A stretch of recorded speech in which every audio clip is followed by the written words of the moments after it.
Alam niyo ba mga kapatid kung bakit si Kristo namatay sa krus ng Kalbaryo?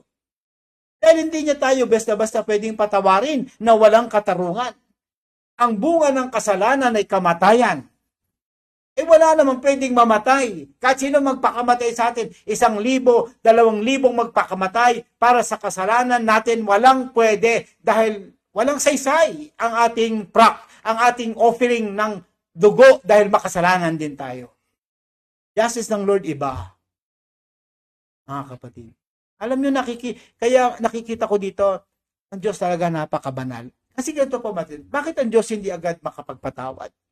Kasi offended siya. Offended ang kanyang kabanalan. At, mga kapatid, gusto niya na ang kanyang katarungan ay nabibigyan ng satisfaction. Okay, bigyan ko ng sample, mga kapatid. Halimbawa lang ha, ito, binabalanse ko na. Kasi I know, guys, the implication ng turo na to theologically. I know, full well.